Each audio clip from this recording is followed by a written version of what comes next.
శ్రీమాత్రే నమః. బ్రహ్మవాక్కు YouTube channel ప్రేక్షకులకు స్వాగతం.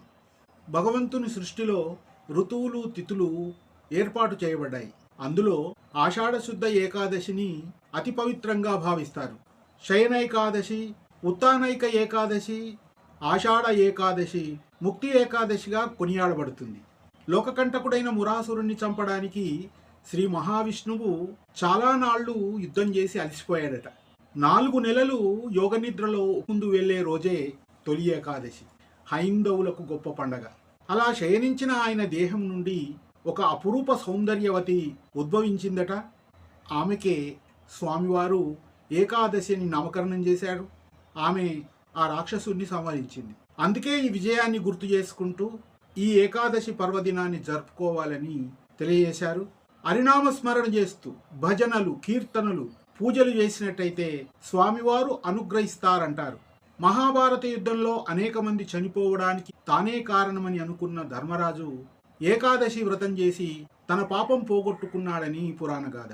భక్తితో స్వామివారిని పూజించినటువంటి ప్రహ్లాదుడు, ద్రౌపది, హనుమ, శబరి, అలాగే కుచేలుడు, విదురుడు, భీష్ముడు, ధ్రువుడు తరించారని పురాణగాథలు. మానవులమైన మనకు కలకాలం వైభవంగా జీవితం నిలవాలంటే ఈరోజు స్వామివారిని స్మరిస్తూ పూజించినట్లయితే దాంపత్య జీవితంలో వచ్చే సమస్యలు, మనస్పర్ధలు, గొడవలు తొలగిపోయి సకల సంపదతో సంతోషంగా గడపాలంటే ఆ దివ్య దంపతులైన శ్రీ లక్ష్మీనారాయణులను ఈ తొలి ఏకాదశి నాడు సేవించినట్లయితే ఆయన అనుగ్రహం తప్పకుండా కలుగుతుందంటారు.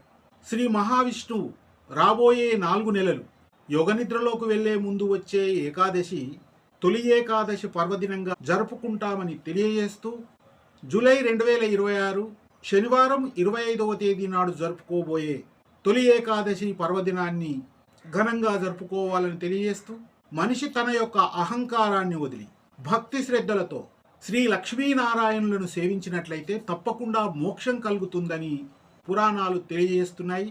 హైందవ బంధువులందరికీ ముక్తి నొసగే తొలి ఏకాదశి శుభాకాంక్షలు. సర్వే జనా సుఖినో భవంతు.